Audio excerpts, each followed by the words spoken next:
The mass of the planet Mercury is 3.3 times 10 to the 23, and its radius is 2,440 kilometers. Calculate the gravitational field strength on the surface of Mercury.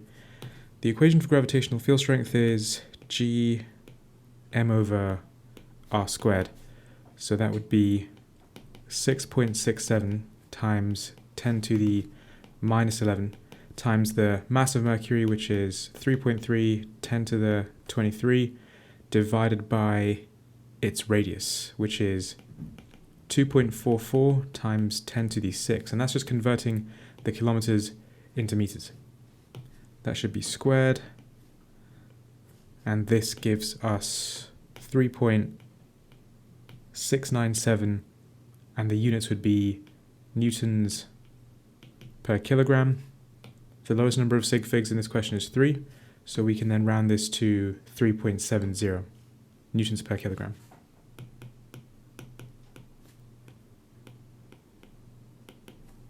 Calculate the gravitational potential on the surface of Mercury.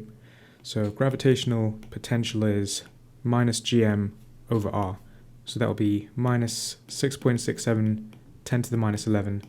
The mass of Mercury, same as before, and the radius is also the same as before. Plug all of those things in, and we end up with minus 9.021 times 10 to the 6 joules per kilogram. Again, I'll round that to 3 sig figs, so minus 9.02 10 to the 6 joules per kilogram. Explain briefly why the potential is negative. So gravitational potential is negative because it's defined to be 0 infinitely far away, and because the gravitational force is attractive, that attractive force does work to decrease potential when you move that mass from infinitely far away to a point in the field. And if we decrease potential from 0, it will then be a negative value for finite distances from, in this case, the surface of Mercury. So it's defined to be 0 infinitely far away. The attractive force does work, which decreases potential. A projectile of mass 0.454 kilograms is fired upwards from Mercury's surface with an initial velocity of 1700 meters per second. Calculate the total energy of the projectile as it's being launched. So total energy, I'll just give that as ET, is equal to the kinetic energy plus the potential energy. And that would be, so kinetic energy is half mv squared. Potential energy is a negative quantity, so I'll change this plus to minus.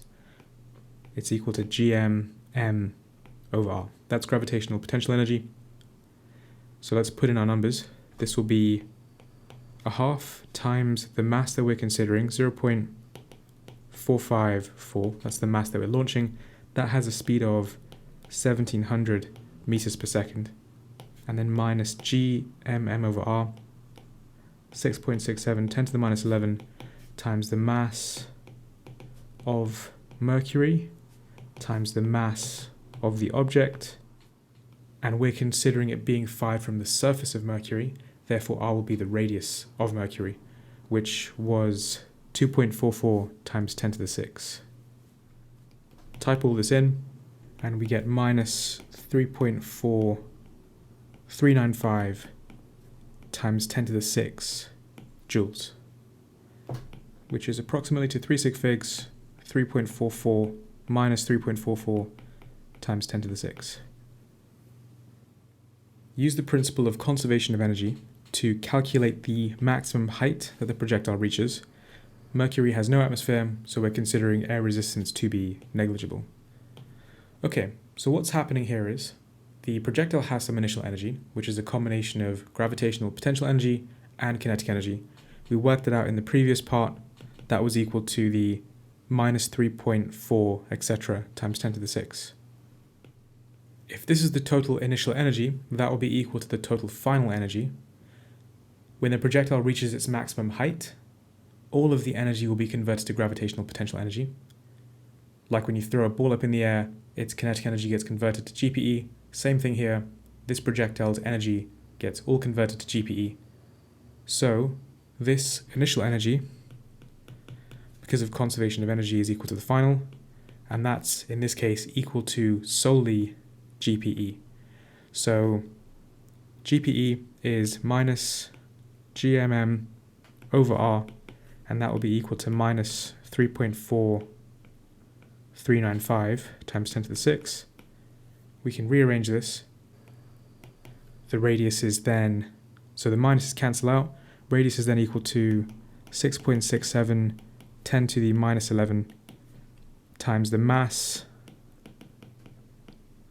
of Mercury times the mass of the projectile, all divided by the energy, which was 3.4395 10 to the 6.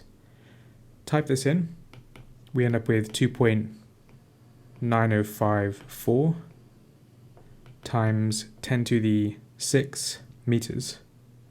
So this is the radius, that's the distance from the center of Mercury. We want the maximum height. So the height will be equal to this distance from the center of Mercury minus the radius of the planet Mercury itself.